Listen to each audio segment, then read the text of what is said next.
Hi everyone, welcome to Tech News Curator. I'm Julian Ho. AI is the most important trend in the tech industry in 2023, and the CEO of NVIDIA, Jensen Huang, was here in Taiwan again to talk about the worsening trade war between the US and China, and whether it's giving him more headaches. Speaking of the trade war, what secret weapon has China's memory giant Yangtze Memory offered to dodge the iron fist of US sanctions? Since AI is so hot, what new direction did Qualcomm, the leader in cell phone chips, talk about at its annual conference in Maui, Hawaii this week? Tech News Curator highlights the key events of the week and organizes the industry news you can't afford to miss in the tech industry. First of all, we see a trillion men. Jensen Huang came to Taiwan again. The only public trip was to appear at Hong Hai Technology Day. Of course, there are also reports on Huang's 8 favorite food.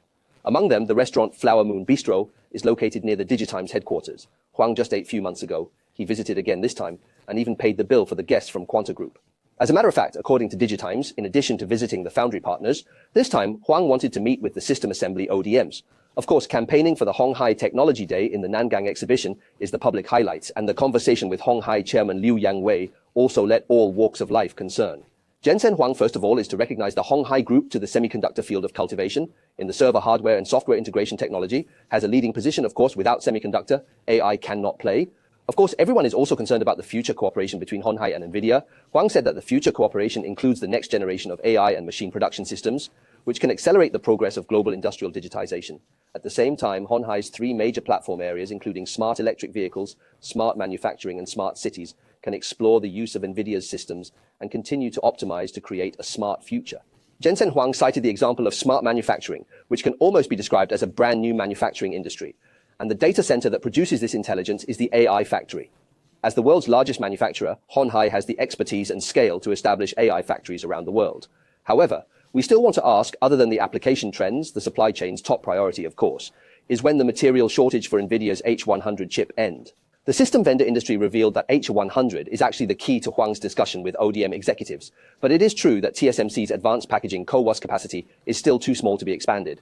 And even if Huang himself were to step in the short term, there would still be an insufficient supply of materials, and the order on hand but no material is the way things are going right now. The result of this shortage is reflected on the September revenues for several major system houses, including Quanta, Wistron, and so on, whose September results have even declined a bit compared to the previous month. Wistron and Inventec only saw a slight increase from the previous month, and the industry analyzed that there were 2 major reasons for this. The first is that AI server shipments are still at an early stage with a relatively low revenue share. Secondly, there is no material in the hands of the order. H100 supply is still tight. Because of the Israeli-Palestinian conflict, Huang did not attend the NVIDIA AI Summit originally to be held in Israel, but came to Taiwan instead. But Huang's visit to Taiwan, whether or not the trade war between the US and China continues to heat up, there is a slowdown. We'll keep watching. Speaking of the US-China trade war, the recent chip ban has been tightened again, with the memory ban remaining unchanged and the US still restricting NAND flash production equipment that can be stacked to more than 128 layers. So, China's semiconductor autonomy trend really stopped. We read in a Digitimes exclusive report that China's memory maker, Yangtze Memory, has developed a secret weapon named Wutaishan. Wutaishan is deliberately reduced to 120 layers of stacked layers, but upgraded the original structure. The I/O speed is comparable to that of other existing 200-layer and higher NAND flash. Sample deliveries for the chip have recently begun and is expected to start commercial production in early 2024. 120-layer NAND flash will become the main operating force of the Yangtze Memory in the future. Let's analyze the strength of Yangtze Memory. In fact, in 2022, Yangtze Memory showed a trend of catching up and once claimed to launch its flagship 232-layer 3D NAND chip, which would challenge Samsung, SK Hynix, Kioxia, and other memory leaders. However, the next step is to face the US restrictions. Equipment suppliers are subject to export control and stop supplying goods and related services. And at the end of the year, Yangtze Memory will be included in the list of sanctioned entities.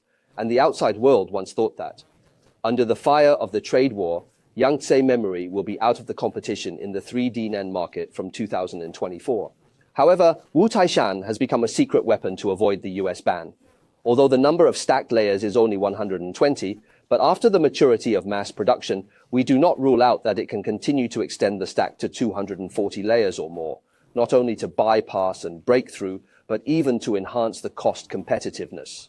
Regardless of the quality of the initial mass production, under the wave of localization of semiconductors in China, The market expects that Chinese brands and memory module operators will certainly support the introduction of Yangtze memory in China's domestic market to achieve an irreplaceable dominant position.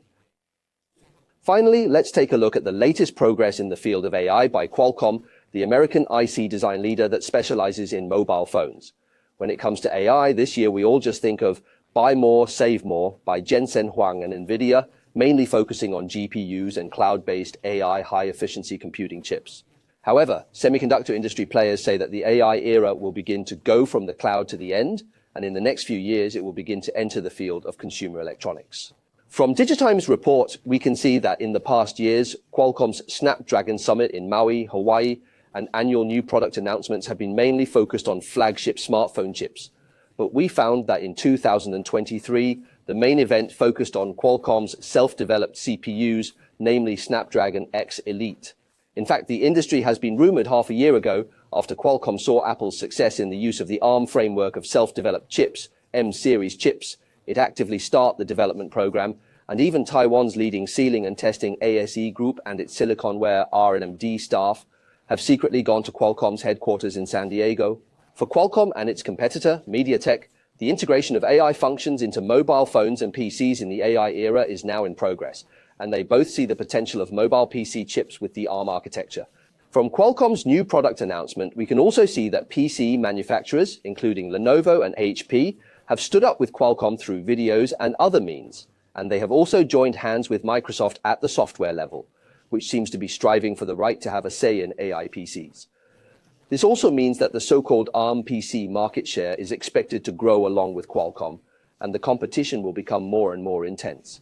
In addition to the forerunners, Apple and Qualcomm, the market has also rumored that NVIDIA has been working with MediaTek to jointly develop the ARM PC CPU product line. In terms of the performance of the first launch of self-developed CPUs, Qualcomm's step forward is considered quite imposing, especially in the comparison of CPU performance and power consumption, directly naming Apple's M2 Max and Intel's 13th generation CPU products for comparison, and GPUs are also directly compared with AMD.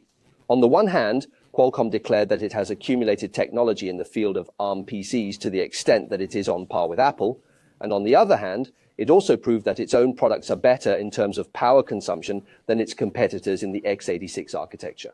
However, Apple announced that it expects to hold a surprise presentation next week after Qualcomm's presentation.